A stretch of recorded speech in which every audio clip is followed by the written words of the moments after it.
sinepju graudiņš, vārds katrai dienai. Tāpat kā ar cukuru. Šodienas rakstu vieta. Jo ticība ir stipra paļaušanās uz to, kas cerams, pārliecība par neredzamām lietām, jo tanī stāvēdami tēvi saņēmuši liecību, jo ticībā mēs noprotam, ka pasaule ir radīta Dieva vārda spēkā, ka no neredzamā cēlies redzamais. Ebrejiem 11. nodaļa, 1. līdz 3. pants. Šodienas pārdomas. Vai tev nekad nav radies jautājums, ko īsti nozīmē tas it kā vienkāršais pamudinājums? Tici tam, kas ir rakstīts Bībelē. Kā lai cilvēkiem paskaidro, kā tas izpaužas praktiski?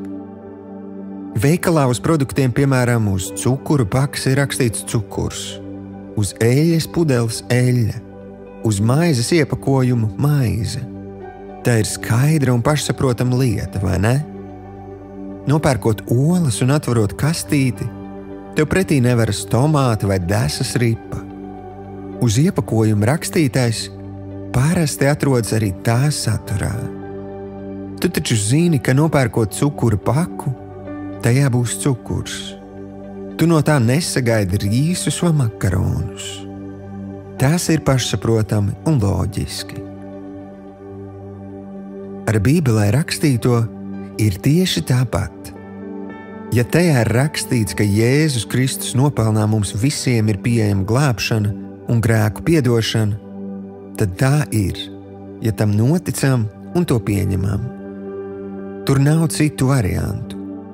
Vai visus grēkus Dievs spēj piedot? Jā, visus. Ar noteikumu, ka atzīstamies tajos.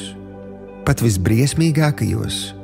Jā, pat tādos, kas sarkanāki par asinīm. Jo tā ir rakstīts Dieva vārdā. Un rakstītās saturs 100% atbilst patiesībai. Dievs nespēja melot.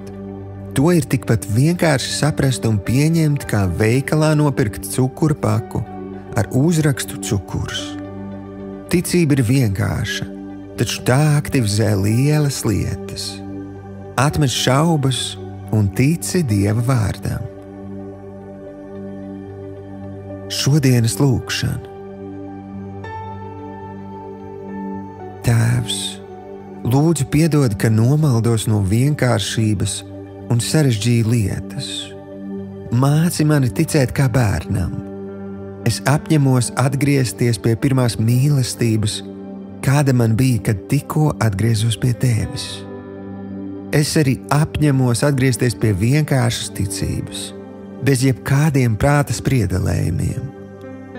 Es izvēlos atmest šaubas un ticēt katram vārdam, kas izgājis no tavas mutes. Jēzus vārdā. Āmen.